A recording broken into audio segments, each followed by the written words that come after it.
Hello friends, જય અંબે, જય માતાજી. કેમ છો બધા? મજામાં? સ્વાગત છે તમારું મારી રસોઈની ચેનલ. આજે આપણે એક દિવાળી સ્પેશિયલ નાયલોન પૂરી બનાવીશું. પૂરીઓ ઘણી બધી ફ્રેન્ડ બનાવી, ખાધી બી ખરા, ટેસ્ટ બી કર્યો.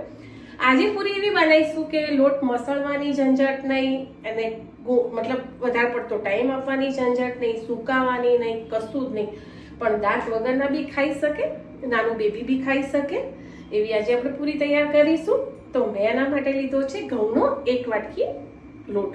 નહીં સોજી, નહીં મેદો, નહીં વધારે પડતા કોઈ મસાલા, મીઠું ને તલ ને અજમાનો ઉપયોગ કરીશું, બાકી કશું જ જોઈશે નહીં. તો રેસીપી સ્ટાર્ટ કરીએ ફ્રેન્ડ. દિવાળી સ્પેશિયલ નાયલોન પૂરી. ચલો મોટી 1 વાટકી ભરીને લોટ લીધો છે અને ચાળી લેવાનો.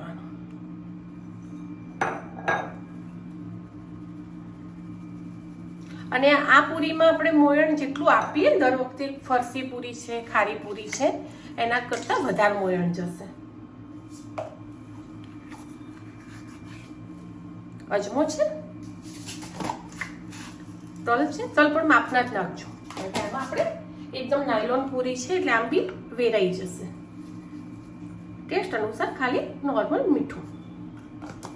હવે મોયણનું માપ તો નહીં દે, પણ કઈ રીતનું આપવું ને હું તમને પરફેક્ટ બતાવી દઉં.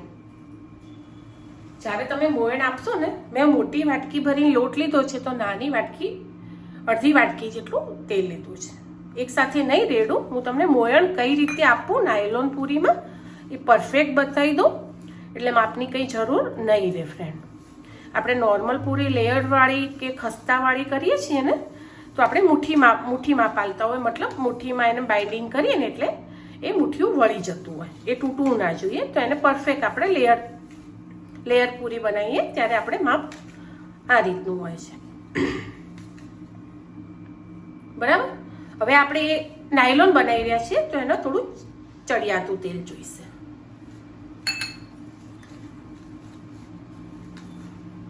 દેખાય છે? અને બને ત્યાં સુધી આ પૂરી સિંગ તેલમાં જ કરજો, તો તમારે અઠવાડિયું 15 દિવસ સુધી આ પૂરીને 15 દિવસ સુધી તો કોઈ સ્મેલ નહીં આવે. આ રીતનું મોયણ જોઈશે. પરફેક્ટ તમને ખબર પડી? આ રીતનું છે ને. આનો લોટ બી મેં તમને કીધું એટલે બહુ મસળવાનો નથી, નોર્મલ જ રાખવાનો છે. જેટલું તેલ લીધું છે મેં, નોર્મલ પૂરીનો લોટ બાંધીએ તો આનાથી મોયણ ઓછું હોય છે. આ થોડું વધારે મોયણ લેશે. આને બહુ પાણી બી નહીં જોઈએ, ભેગો નથી કરવાનો, ખાલી છૂટો છૂટો જ રાખવાનો છે. એક નોર્મલ બાઇન્ડિંગ આવે એવું કરવાનું છે. ઓવર મસળવાનો બી નથી આ લોટને. બસ આટલું જ જોઈશે. જેટલું તેલ છે એટલું જ પાણી જોયું છે મારે. હવે એને આપણે 10 મિનિટ સુધી રેસ્ટ આપી દઈશું. બસ આ રીતે બધા લોટમાં થોડું થોડું પાણી ભળી જવું જોઈએ, પાણી મળવું જોઈએ લોટને. બસ પ્રોપર એ રીતે જ કરવાનું છે. આ છે આપણો લોટ બંધાઈને તૈયાર પૂરીનો. હવે તમે કહો પૂરીનો વળી આવો લોટ શું હોય? તમે જુઓ આગળ તમને આ પૂરી ખાવાની બહુ જ મજા આવશે ફ્રેન્ડ. હવે આને હું 5 મિનિટ રેસ્ટ આપીશ, વધારે નહીં આપું, જરૂર બી નથી વધારે રેસ્ટ આપવાની. ઓકે, ચલો લોટે રેસ્ટ લઈ લીધો છે. પાછું તમને એવું લાગતું હોય ને, તો 1 જ ચમચી જેટલું પાણી છે મારી જોડે, જે મેં લીધું હતું એને થોડું છાંટી દેવાનું. લોટને મસળવાનું નથી, છાંટવાનું જ છે ખાલી પાણી. હવે તમે વિચારશો પડી આવા લોટમાંથી તો કોણ પૂરી બનાવે, હે ને ફ્રેન્ડ? તો ચલો આપણે પૂરી બનાવીએ. જે રીતે બનાવવી હોય એટલો લોટ હાથમાં લેવાનો, એને લોયા ટાઈપ કરવાનું, લોયા ટાઈપ કરી દેવાનું, અને આ રીતે થઈ ગયો લોયો. થોડું હાથ ઉપર દબાણ આપો. વણવી હોય તો 2 વેલણ મારી લેવાના, કે ના નથી વણવી તો વાંધો નહીં, છે ને પૂરી. બરાબર તેલ આવી જાય ત્યારે આપણે ભેગી આ પૂરીઓ ફરીથી તળવાનું શરૂ કરીશું. ફરીથી મતલબ પહેલાં વણી લઈએ પછી તળીશું. એ જે આ નાના મોટી જે રીતે તમારે બનાવી હોય એ રીતે. ઓકે, તો મેં એક સાઈડમાં મૂકી છે, ફરી એ જ રીતે થઈ ગઈ બીજી પૂરી.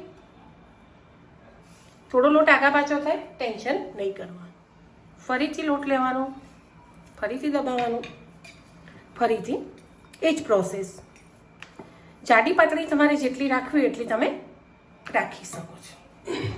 થોડી જાડી કરવાની તો ખાવામાં મજા આવે. તો બી તમારે જે રીતે કરવી હોય.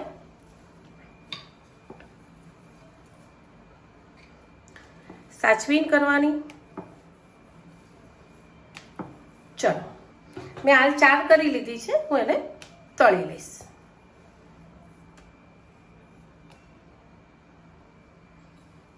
તેલ મૂકી દેવાનું ગરમ.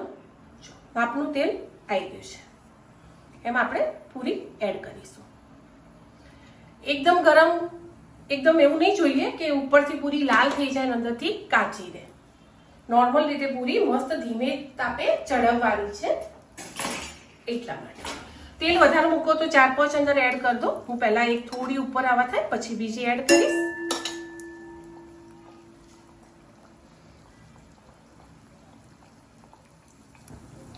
ધીમે ધીમે તળાઈને ઉપર આવે છે.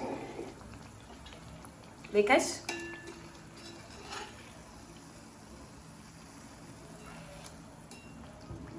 એકદમ ખસ્તા બનશે. એકદમ એટલે ખાલી પકડશો ને તમે તો બી ભાગી જાય એવી છે પૂરી. નાયલોન પૂરી. ચલો, તળાઈ ગઈ છે. દેખાય છે? તો બી હું બીજી એડ કરી દઈશ અંદર. ધીમા તાપે તળાય છે. અને આ લઈ લઈશું પછી. એ જ રીતે આપણે બધી પૂરીઓ તૈયાર કરીશું.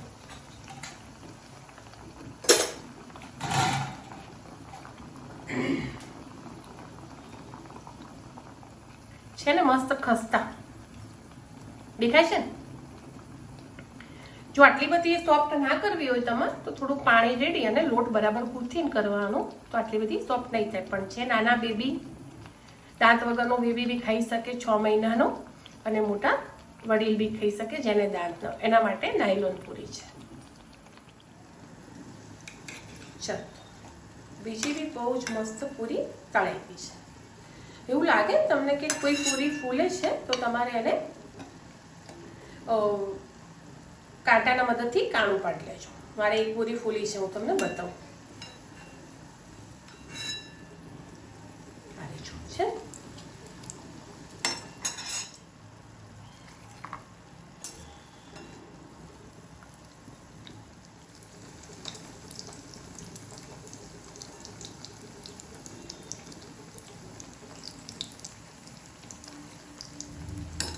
ચલો, લેયર બતાવો અંદરથી તમને. દેખાય ફ્રેન્ડ? પૂરી એકદમ સોફ્ટ દેખાય છે. નાયલોન પૂરી દાંત વગરના બી ખાઈ શકે, જેને એક બી દાંત ના હોય પેઢાવાળા બી ખાઈ શકે. તો આ છે ના પૂરીના લેયર વગર લેયર. નહીં લેયર આપવાની ઝંઝટ કે નહીં લોટને વધારે મસાવવાની ઝંઝટ, કશું જ નહીં. તો આ દિવાળીએ ચોક્કસથી આ રેસીપી બનાવજો અને એન્જોય કરજો.